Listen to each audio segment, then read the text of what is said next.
प्यारे साथियों, आपको मेरा नमस्कार है, प्रणाम है। मैं जितेंद्र आपके अपने चैनल स्टूडेंट वाला में आप सभी को स्वागत करता हूं। तो आइए हम लोग आज भौतिक विज्ञान को समझते हैं और उसमें रेलवे के द्वारा कितने क्वेश्चन पूछे जाते हैं और कौन कौन सा चैप्टर उसके लिए महत्वपूर्ण है। आज हम लोग एक एक करके पहले चैप्टर को देखते हैं और फिर इस क्लास को शुरू करते हैं। तो देखिए, पहला चैप्टर अपना मापन तथा मात्रक से है। दूसरा चैप्टर हम लोग को गति के बारे में पढ़ना है।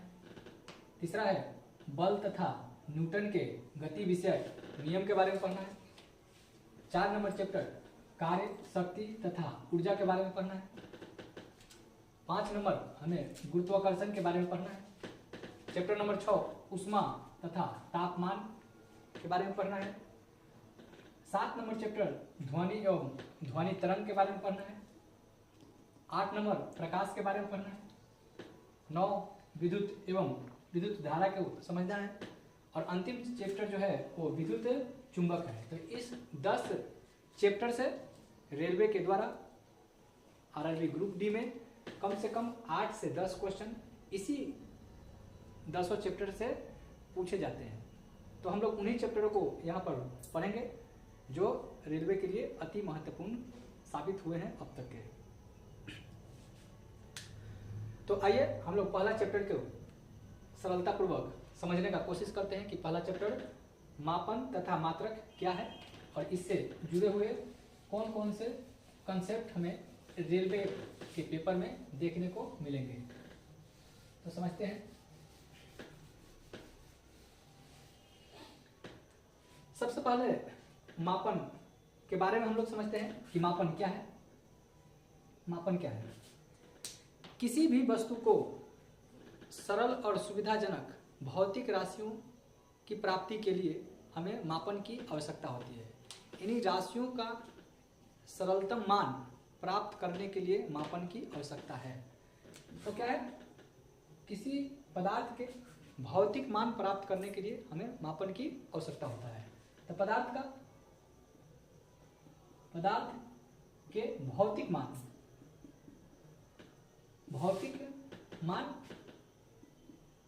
प्राप्त करने के लिए हमें मापन की आवश्यकता होता है। तो मापन के लिए भौतिक मान क्या है, पहले इसको देखते हैं।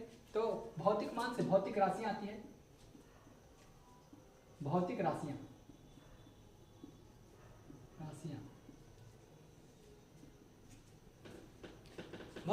क्या है? वह राशियां जिनसे किसी पदार्थ को सरल तथा सुविधाजनक मान की प्राप्ति हो सके उसे भौतिक राशियां कहते हैं। किसी पदार्थ की सरल और सुविधाजनक मान प्राप्त भौतिक राशियों से ही होता है। तो किसी पदार्थ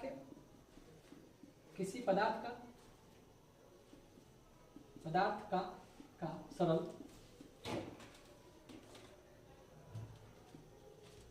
एवं सुविधाजनक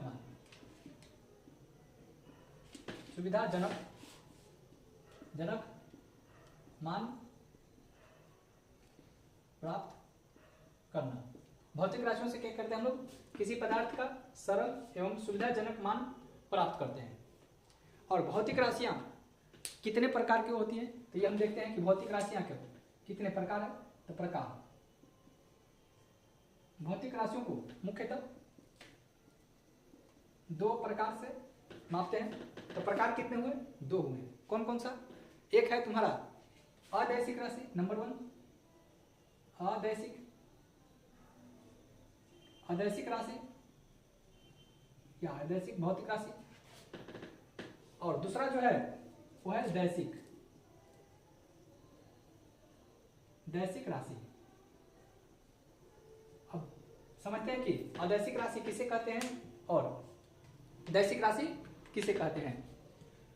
तो वह राशि जिसमें केवल मात्रा हो, दिशा का कोई बोध ना हो, उसे अदैसिक राशि कहते हैं। तो वह राशि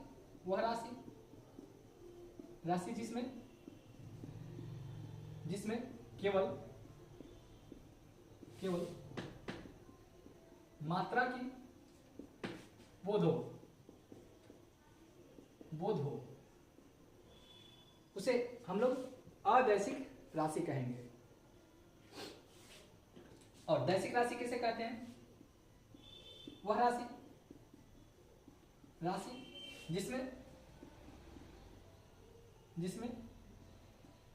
जिसमें मात्रा के साथ दिशा का भी बोध हो, उसे हम लोग दैसिक राशि कहते हैं। तो अदैसिक राशि कौन कौन हो सकते हैं? जैसे कि हो गया चाल, जैसे कि हो गया कार्य, जैसे कि हो गया समय, जैसे कि हो गया दूरी। इन सभी राशियों में मात्रा का बोध होता है किंतु दिशा का बोध नहीं होता है। दैसिक राशि किसे कहेंगे? जैसे कि वेग, जैसे कि त्वरण, जैसे कि बल, etc। ऐसे राशि जिसमें मात्रा के साथ साथ दिशा का भी बोध हो, उसे हम लोग दैसिक राशि कहते हैं। अब आइए भौतिक राशियों की मान कैसे प्राप्त करते हैं, उसके लिए क्या आवश्यकता है ये देखते हैं। तो भौतिक राशियों के मान प्राप्ति का आवश्यक शर्त क्या है? तो भौतिक राशियों के मान प्राप्त करने के लिए दो शर्त अनिवार्य होते हैं। राशियों का संख्यात्मक मान, तो पहला आता है राशियों के संख्यात्मक मान नंबर 1 में। और दूसरा आवश्यक क्या है? राशियों की इकाई, राशियों की इकाई। एग्जाम्पल के तौर पर मान लीजिए 50 किलोग्राम या 15 किलोमीटर। तो इसमें क्या है? 50 जो है उस राशि का संख्यात्मक मान बता रहा है और किलोग्राम जो है उस राशि का यूनिट अथवा इकाई बता रहा है। तो किसी भी भौतिक राशियों के मान प्राप्त करने के लिए किसी भी भौतिक राशियों के मान अगर हमको प्राप्त करना है तो दो चीजों की आवश्यकता अति आवश्यक है। एक संख्यात्मक मान होना चाहिए उसके पास और दूसरा उसका इकाई होना चाहिए। उसी तरह 15 किलोमीटर, तो 15 क्या है? ये संख्यात्मक मान है, 15 संख्यात्मक मान है और किलोमीटर जो है इसकी इकाई है। तो हम लोग देखें भौतिक राशियों के बारे में। अब हम लोग समझते हैं मात्रक क्या है। तो मात्रक को आइए समझते हैं।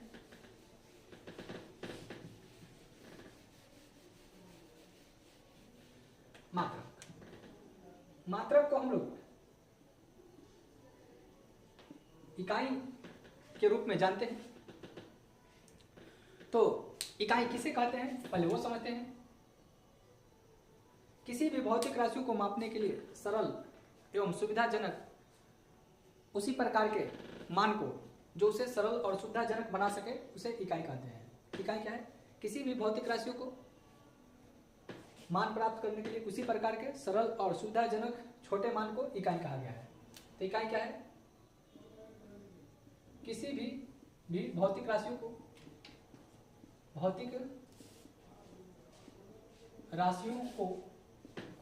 व्यक्त करने के लिए उसी प्रकार के सरल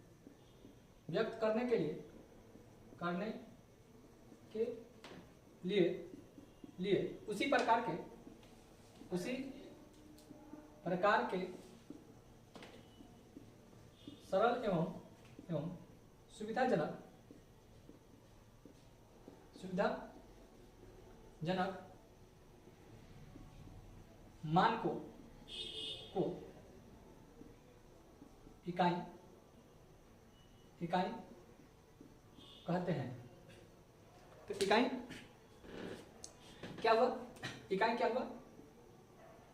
क्या हुआ? किसी भी भौतिक राशियों को व्यक्त करने के लिए उसी प्रकार के सरल एवं सुविधाजनक मान को इकाई कहते हैं। अब इकाई के कितने प्रकार होते हैं, तो ये हम समझते हैं इकाई के प्रकार। इकाई के प्रकार इकाई मुख्यतः 3 प्रकार के होते हैं।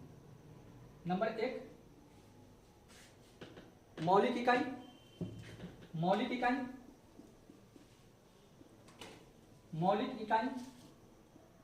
या इसी को मूल इकाई कहा गया है। दूसरा है उत्पन्न इकाई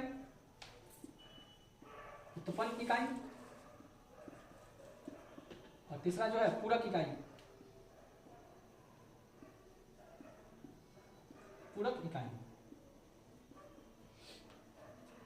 तो इकाई के 3 प्रकार होते हैं। मौलिक इकाई की संख्या अब तक 7 है। उत्पन्न इकाई की संख्या ये काउंट नहीं किया जा सकता है, अपने मन से अधिक बना सकते हैं। तो ये अनंत या अनकाउंटेबल है, जिसको गिन नहीं सकते हैं। तो इसकी कोई संख्या नहीं है, कोई संख्या निश्चित नहीं है। और पूरक राशियों की इकाई, जो पूरक इकाई है वो उसकी संख्या 2 है।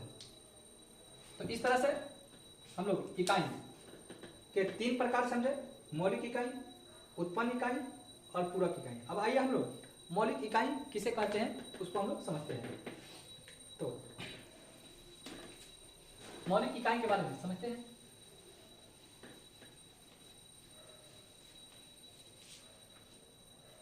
मौलिक इकाई नंबर 1 मौलिक इकाई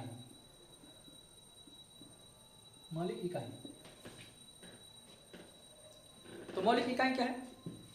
वह इकाई जो पूर्ण रूप से स्वतंत्र हो और किसी भी अन्य इकाइयों के सहयोग से निर्मित ना हो, उसे मौलिक इकाई कहते हैं। तो पूर्ण रूप से स्वतंत्र इकाइयों को मौलिक इकाई कहते हैं। पूर्ण रूप से स्वतंत्र इकाई को मौलिक इकाई कहते हैं।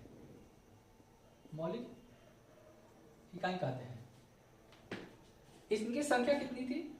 हम लोग पढ़ते हैं कि संख्या इनकी 7 है। इनकी संख्या कितना था? संख्या 7। तो ये कौन कौन होंगे? नंबर एक है मात्रा, नंबर 2 समय, नंबर 3 लंबाई,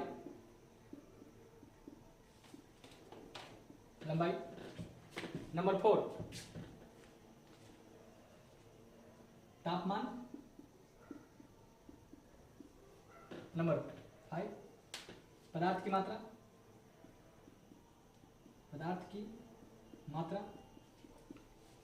नंबर 6 विद्युत चुंबक,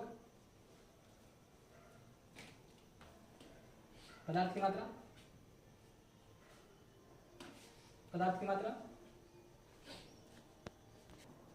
तो विद्युत धारा अगला है, विद्युत धारा। और 7 नंबर है प्रकाश की तीव्रता।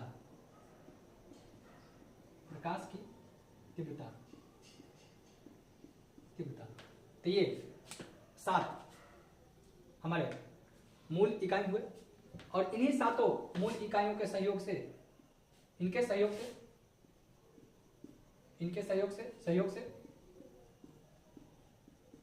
से कौन सा इकाई बनेगा? तो सभी उत्पन्न इकाई बनेंगे। सभी उत्पन्न इकाई इन्हीं से बनेगा। तो मूल इकाइयों के सहयोग से जिन इकाइयों का रचना होता है उसे उत्पन्न इकाई कहते हैं। तो उत्पन्न इकाई क्या हुआ? मूल इकाइयों के सहयोग से जो इकाइयों की रचना होता है उसे हम लोग उत्पन्न इकाई कहते हैं। और तीसरा जो है वो पूरक इकाई है।